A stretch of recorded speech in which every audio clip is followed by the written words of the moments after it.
बाखरियावास चौराहे पर 23 अक्टूबर को हुए सड़क हादसे में पूरे परिवार को खो चुकी 2 बालिकाओं को गुरुवार को लॉजिस्टिक कंपनी की ओर से 21 लाख रुपए की सहायता राशि दी गई। जिला कलेक्ट्रेट में विधायक श्री शंकर सिंह रावत की उपस्थिति में बच्चियों की दादी और मामी को प्रत्येक बालिका के लिए 10.5 लाख रुपए के चेक सौंपे गए। अब यह राशि दोनों के नाम से FDR में जमा कराई जाएगी।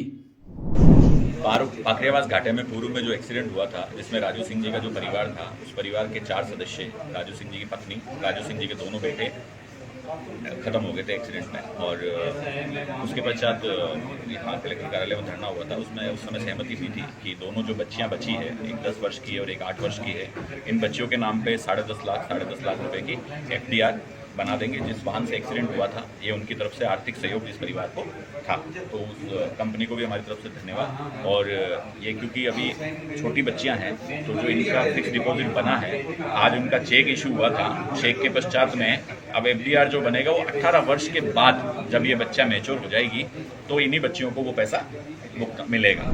जिला निर्वाचन अधिकारी श्री पीयूष समारिया ने कोटा के लाडपुरा, कोटा उत्तर और कोटा दक्षिण विधानसभा क्षेत्रों का दौरा कर मतदाता सूची के विशेष पुनरीक्षण कार्य की समीक्षा की।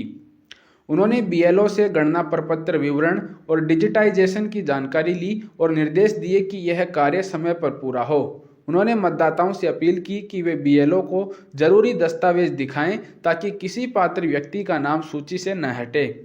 निरीक्षण के दौरान उन्होंने आंगनबाड़ी कार्यकर्ताओं और निगम कर्मियों को भी सक्रिय सहयोग देने के निर्देश दिए। राजस्थान राज्य शैक्षिक अनुसंधान एवं प्रशिक्षण परिषद द्वारा आयोजित 3 दिवसीय राष्ट्रीय संगोष्ठी का सफल समापन हुआ।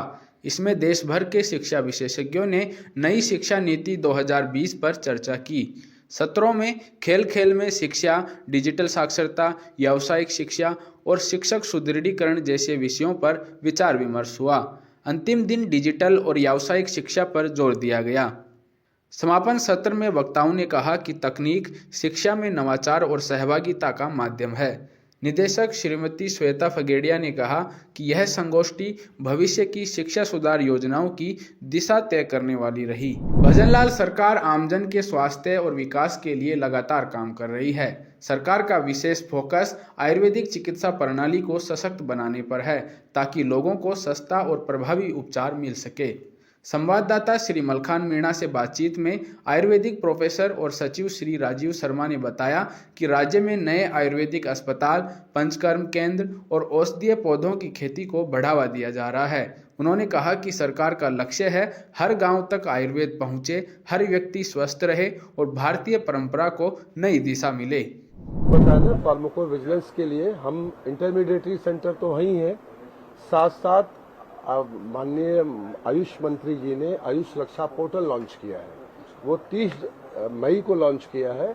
माननीय इसकी फोटोग्राफ भी आप देख सकते हैं, ये मैंने मोबाइल पे दिखाया है, जहाँ मंत्री जी, हमारे सचिव महोदय, इस पोर्टल पे कोई भी व्यक्ति, आम व्यक्ति भी कंप्लेन कर सकता है भ्रामक विज्ञापनों के दर में। और जो फार्माकोविजिलेंस सेंटर है वो हम इंटरमीडिएट सेंटर, अभी आपको एग्जैक्ट स्टैटिस्टिक दे देंगे कि कितने हुए।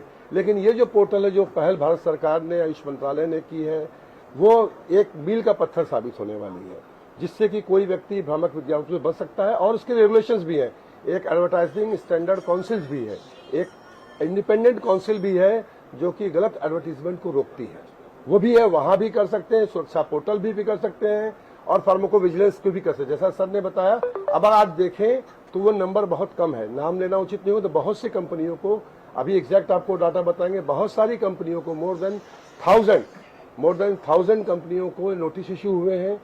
2400 से ज्यादा अवेयरनेस प्रोग्राम इशू हुए, ऑल ओवर इंडिया की बात बता रहा हूँ। जितने भी चिकित्सा पद्धतियां हैं, सभी के लिए एक औषध सुरक्षा के मद्देनजर आयुष सुरक्षा पोर्टल चलाया जाता है। आयुष फार्माकोविजिलेंस एक स्कीम है भारत सरकार की, जो चलाया जाता है, और जो स्पेसिफिकली हमारे आयुष में जितने भी औषध यूज होता है, उनके कोई दुष्प्रभाव आया तो उसको हैंडल करने के लिए, साथ में जो ऑब्जेक्शनेबल एडवर्टाइजमेंट है, जो भारत सरकार की एक नियम भी है कि आप उसको एडवर्टाइजमेंट क्या नहीं कर सकते, क्या कर सकते। ये अब तक कितनी शिकायतें आई और कितने पे कार्रवाई हुई, संक्षिप्त में? लंबा मत कीजिए। 2018 से ही चल रहा है, तो पिछले साल हम लोगों के पास पूरे भारतवर्ष से लगभग 5000 ऑब्जेक्शनेबल एडवर्टाइजमेंट आए थे। जिसमें हमारा संस्था एक प्रमुख करता है। हमारे थ्रू 3200 के आसपास ऑब्जेक्शनेबल एडवर्टाइजमेंट हमने उसको पोर्टल पे लॉन्च किया था। इसका जो मैकेनिज्म है वो स्टेट लाइसेंसिंग अथॉरिटी तक जाता है, वो उस एडवर्टाइजमेंट को रोकने के लिए नोटिस देता है। तो इसका एक प्रभाव हमको दिख रहा है कि थोड़ा बहुत कम तो हुआ है। इसमें दंड की प्रोविजन भी है, कुछ लोगों की लाइसेंसेस भी कैंसिल